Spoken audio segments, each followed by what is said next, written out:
Olá, gente. Meu nome é Giovanni, sou estudante do 10º período de Engenharia Química e nesse vídeo vamos falar sobre o reator PFR, ou reator tubular.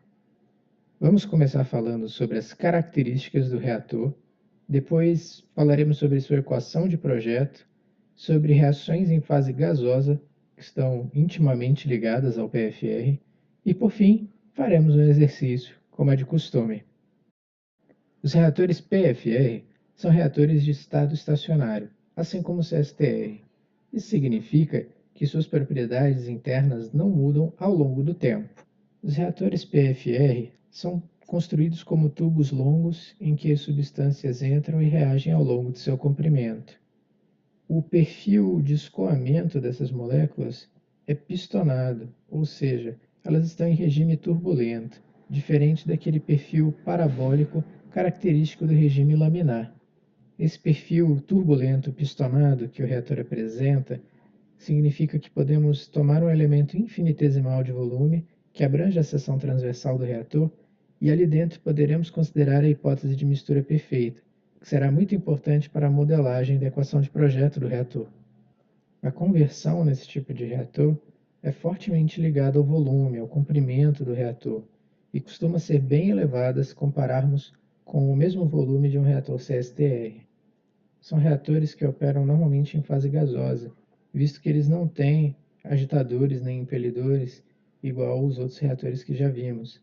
Isso significa que, para fluidos que possuam viscosidade muito alta, começam a existir problemas muito grandes de transporte de massa e transporte de calor dentro do reator, que são minimizados se utilizarmos um fluido que tem uma viscosidade baixa, como um gás. Mesmo utilizando gases nesse tipo de reator, ainda continuamos com alguns problemas de transporte de calor e transporte de massa, o que pode muitas vezes ocasionar problemas no produto final. Isso significa que as empresas gastam bastante com estratégias de controle que possam manter um perfil de temperatura e de pressão semelhante e constante ao longo de todo o reator, o que faz com que o preço desse tipo de reator possa subir bastante em relação aos outros que já vimos. Na indústria, costuma-se distribuir o volume de um PFR grande em vários PFRs pequenos de diâmetro menor, o que ajuda a reduzir bastante os problemas já citados com transporte de calor e transporte de massa. Em um reator PFR, a concentração varia ao longo do volume, mas sabemos que na sua seção transversal as propriedades são constantes, pois assumimos mistura perfeita. Nesse caso, em vez de utilizarmos um volume de controle que englobe todo o volume do reator, iremos utilizar um volume de controle infinitesimal ΔV. Nesse caso, a nossa equação do balanço entra menos SAI mais geração igual a acúmulo será igual a FJV, que é o que entra no nosso volume de controle, menos FJV mais ΔV, que é o que sai do nosso volume de controle, mais o acúmulo, que é o termo RJ, vezes o volume do volume de controle, que nesse caso é ΔV, é igual a zero, porque nada se acumula, o reator é de estado estacionário. A partir daí, reorganizamos a equação de maneira que apareça a definição de derivada, que irá fazer essa se tornar uma equação diferencial. Nesse caso, é a derivada da vazão molar de J no volume é igual à lei de velocidade dessa espécie J. Como de praxe, vamos resolver agora um problema literal, utilizando a reação elementar A formando B, cuja lei de velocidade já conhecemos. Nesse caso, iremos substituir a lei de velocidade na equação de projeto, como viemos fazendo das outras vezes. Utilizando aquela equação auxiliar que diz que F é igual a Q vezes CA, substituímos no termo diferencial e obtemos Q vezes dCAdV é igual a menos K vezes CA. A partir daí, utilizamos o método da separação das variáveis e obtemos uma integral de cada lado. Resolvendo essas integrais, encontramos a solução analítica dada, em que CA é igual a CA0 vezes E elevado a menos K vezes tal, que é o tempo de residência. O tempo de residência é uma variável que é comum a todos os reatores contínuos. Se compararmos a equação que obtivemos para o PFR com a equação do Batelada nas mesmas condições, que é a reação de primeira ordem, elementar e reversível, veremos como elas são análogas, sendo a única diferença o tempo decorrido, no caso do batelada, e para o PFR, o tempo de residência. Essa similaridade leva alguns a dizerem que o reator PFR é no volume, o que um reator batelada é no tempo. Esse termo exponencial nos ajuda a ter uma ideia de como o reator PFR alcança altas conversões com base no volume. É impossível falarmos de PFR sem falarmos de reações em fase gasosa. Nesse tipo de reação, a densidade da mistura gasosa varia dentro do reator químico. Isso exige que a gente modifique a modelagem que utilizamos normalmente para que possamos compensar essas variações. Nessa situação, a vazão volumétrica não é constante ao longo do reator. Podemos observar isso pegando uma reação em fase gasosa em que A mais B forma C. Nesse caso, ao longo do reator, a quantidade total de mols da mistura diminui, porque 2 mols formam apenas 1. Se observarmos a lei dos gases ideais, vamos ver como o número de mols total de um sistema está relacionado ao seu volume. Ou melhor, falando em termos contínuos, o fluxo molar total naquele reator é proporcional à vazão volumétrica. Só que o fluxo molar varia ao longo do reator. Isso significa que a vazão volumétrica também irá variar. Porém, se considerarmos que o reator é isobárico, além de isotérmico, que é o que já estamos considerando desde o início, iremos acabar com uma constante, que é a concentração total das espécies dentro do reator. Essa não irá mudar dentro de um reator isobárico, mesmo em reações em fase gasosa.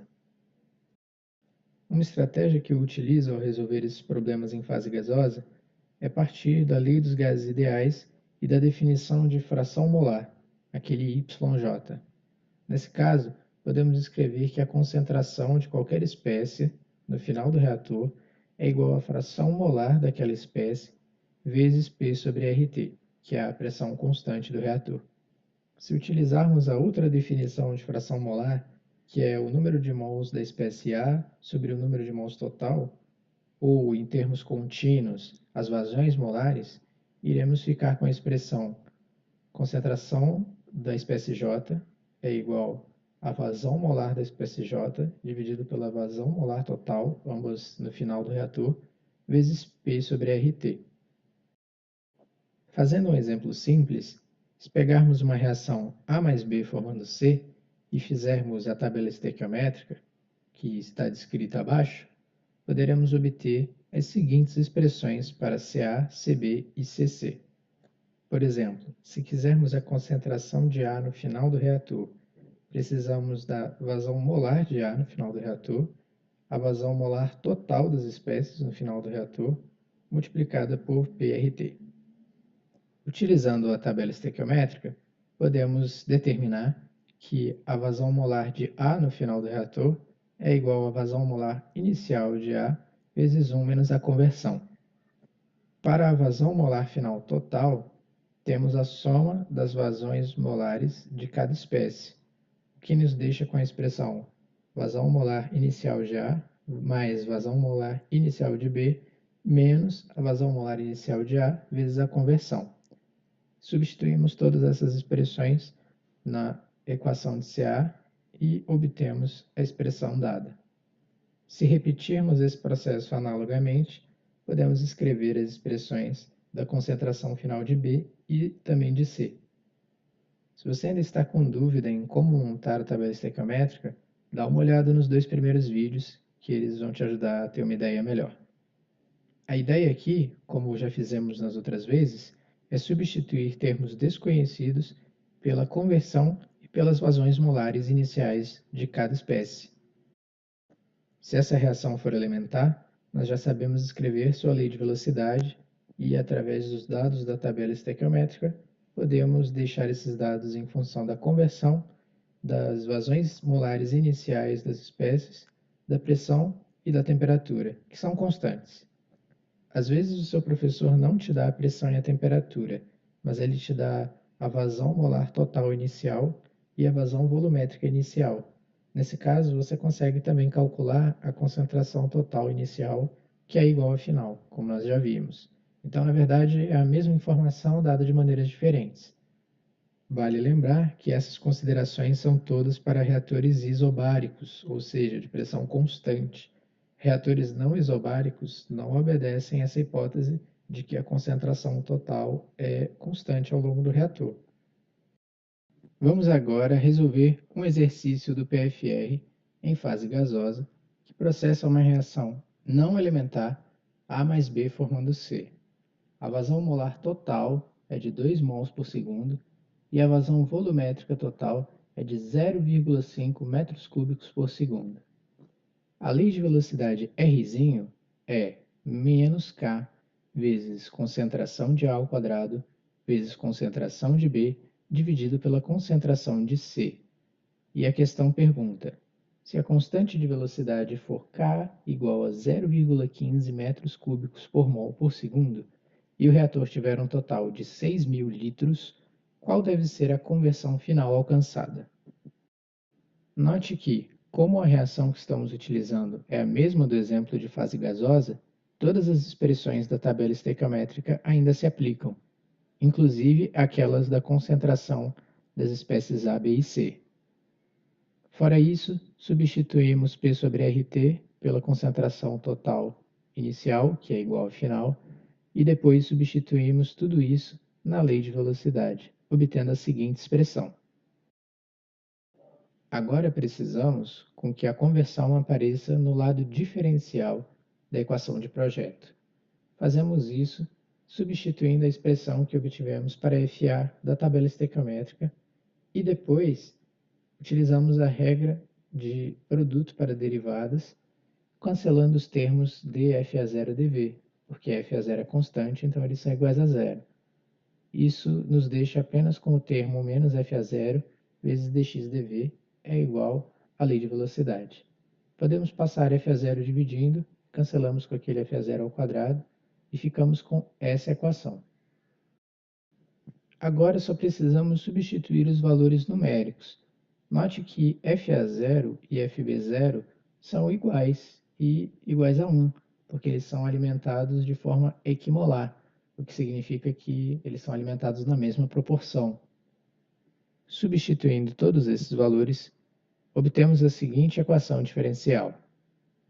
SDO pode ser resolvida utilizando o método da separação das variáveis, no qual obtemos as duas integrais. Nesse caso, a integral do lado esquerdo é mais complexa, envolve várias funções da conversão, e a do lado direito podemos simplificar para 2,4 vezes o volume, que é 6.000 litros. Essa integral possui a seguinte solução analítica. Note que agora temos uma função da conversão do lado esquerdo que é igual ao volume. Nesse caso, precisamos determinar qual é a conversão que dá esse volume, o que não é tão trivial assim.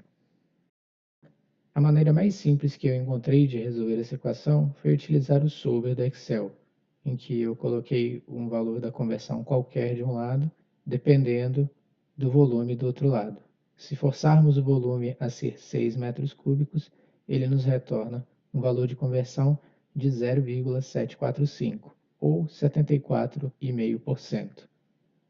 Ou seja, um PFR de 6.000 litros processando essa reação atinge uma conversão máxima de 74,5%. E é isso aí, gente. Chegamos ao final de mais um vídeo da nossa série de cinética e reatores químicos. Peço desculpas pela minha ausência, eu estava em processo de mudança de cidade e agora consegui ter mais tempo para voltar a mexer nos vídeos. Nosso próximo vídeo será sobre o reator PBR, o reator de leito fixo, que possui algumas peculiaridades e vão exigir que a gente tenha um conhecimento um pouco maior sobre resolver equações diferenciais e sistemas de equações diferenciais. Mas vamos esperar chegar lá para explicar bem por que a gente precisa de tudo isso. Agradeço a presença de vocês mais uma vez e tchau!